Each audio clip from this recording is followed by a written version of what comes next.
Francisco Louçã, líder do Bloco de Esquerda, um dos deputados da Assembleia da República mais interventivos. Especialista em economia, aliás, área que nunca abandonou como professor universitário e investigador apesar da sua intensa atividade política. Nesta sessão pública realizada em Vila Nova de Gaia, Francisco Louçã começou por remeter a plateia para as origens da criação de Bolsa de Valores norte-americana. Ainda no século XIX, já era evidente a forma de criar riqueza e a forma de esbanjar.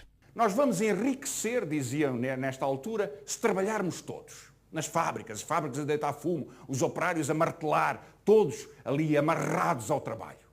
Mas a forma de ficar pobre é especular. É jogar com os valores da Bolsa.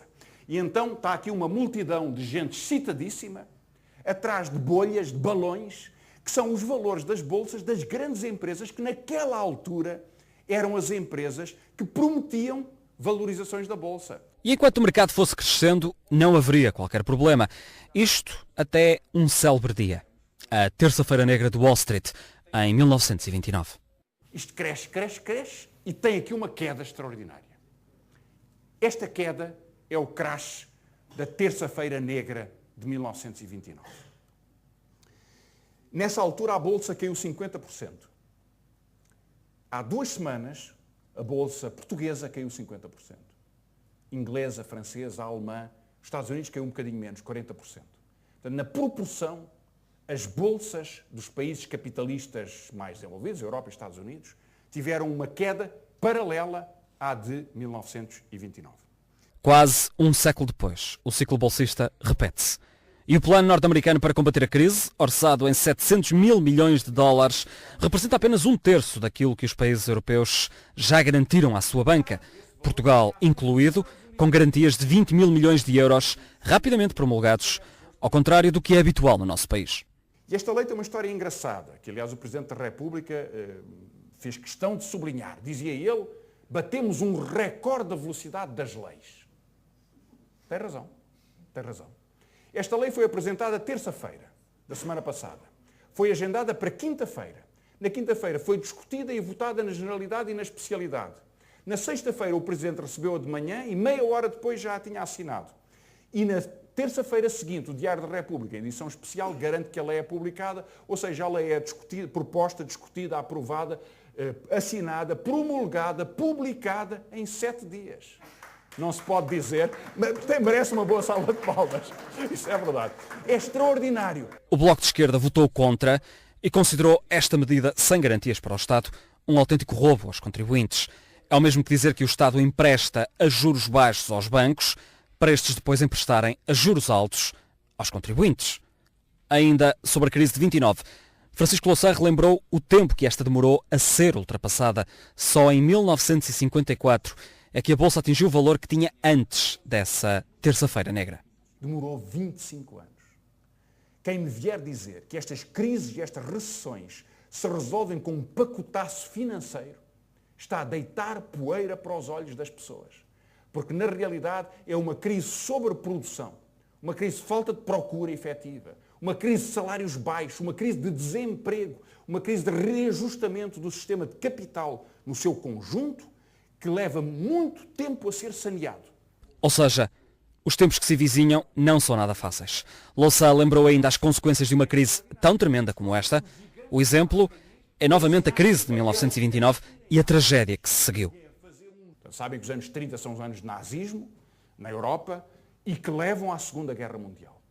Na verdade, há 3 formas que nós conhecemos na história de grandes crises e da solução da crise e da imposição da desvalorização do capital. A recessão, a guerra e a inflação. Todas elas são dramáticas e tremendas para a população em geral. Indo ao fundo da questão relativamente às origens de uma crise anunciada, Francisco Louçã contextualizou a realidade da economia dominante no mundo. A hegemonia norte-americana. Um castelo que começou a ruir quando os Estados Unidos começaram a comprar barato a um país de exploração de mão de obra, como é o caso da China. Importam produtos baratos, compram-nos baratos, mas é a China que os produz. A China é a fábrica do mundo, hoje em dia. E a entrada da China no mercado capitalista tem, sobretudo, uma consequência social enorme. é que os trabalhadores chineses são o maior contingente do exército industrial do mundo. Há mais trabalhadores na China do que o dobro dos trabalhadores somados de toda a União Europeia, de todos os Estados Unidos e do Japão. E, portanto, a exploração do trabalhador chinês altera as regras da formação do capital à escala mundial. É que nunca houve um país dominante à escala mundial que devesse aos outros. Foram sempre os outros a dever a esses países. Ora, como os Estados Unidos exportam pouco capital e devem, têm de receber dinheiro para pagar as suas dívidas. E são os chineses que põem o dinheiro com o que ganharam vendendo aos Estados Unidos, como é o caso dos bancos Fannie Mae e Freddie Mac. Quem é que são os donos desses bancos? A China. A China tinha 200 mil milhões de dólares em ações desses bancos. E, portanto, a primeira coisa que os chineses fizeram quando perceberam que estes bancos iam falir foi dizer nem pensar. Porque se o banco falir, aquilo vale zero. E, portanto, o Bush foi obrigado a nacionalizar bancos nos Estados Unidos contra a resistência dos republicanos, que são completamente liberais e não aceitam uma intervenção do Estado na economia, por pressão dos chineses, que têm uma parte do capital americano. A potência hegemónica é frágil. Precisa de dinheiro, diz Louçã. E o dinheiro vai para os Estados Unidos porque estes pagam melhor, ou seja, o juro é mais alto. Por isso é que nos Estados Unidos se teve que criar uma bolsa que inchasse como um balão, prometendo rentabilidades extraordinárias, grandes benefícios ao capital que lá fosse atraído. Vocês lembram-se do caso da Dona Branca? A Dona Branca era uma senhora que prometia pagar juros de 10% ao mês. E pagava realmente, o esquema foi funcionando. Um caso muito badalado em Portugal há cerca de 20 anos. Pagava numa lógica de haver sempre mais gente e mais a depositar as suas pequenas poupanças, aumentando assim um balão que um dia teria de estourar. No dia em que o primeiro fosse pedir o dinheiro, ou toda a gente fosse pedir o dinheiro, aquilo faliu. Evidentemente faliu. Foi presa a senhora, aliás, coisa que, como sabem, nunca acontece a um honesto banqueiro português, mas enfim, ela teve uma pena de prisão. Assim, Francisco Louçã faz uma analogia com o caso Dona Branca e o caso da Bolsa Americana. Chegamos ao famoso subprime de que tanto se tem falado, explicado de uma forma muito simples pelo professor de Economia. Havia 100 mil ou 200 mil pequenos agentes hipotecários que ganhavam a comissão dos créditos que conseguissem para os seus bancos. O ordenado deles era isso. O que eles fizeram foi ir a todos os pobres que pudessem encontrar, a convencê-los a comprarem casas caras. E criaram centenas de milhares de créditos de pessoas que não tinham capacidade para os pagar, de casas que ainda por cima estavam hipervalorizadas, eram caríssimas. E os bancos o que fizeram foi titularizar estes créditos, ou seja, emitiram títulos sobre os valores que os créditos representavam e venderam os títulos uns aos outros. E começavam a comprar, olha, eu tenho aqui um pacote de títulos, mas já ninguém sabia a que é que aquilo se referia, até ao dia em que começaram a cobrar as casas. É uma situação dramática. Em agosto houve 300 mil famílias americanas expulsas de casa.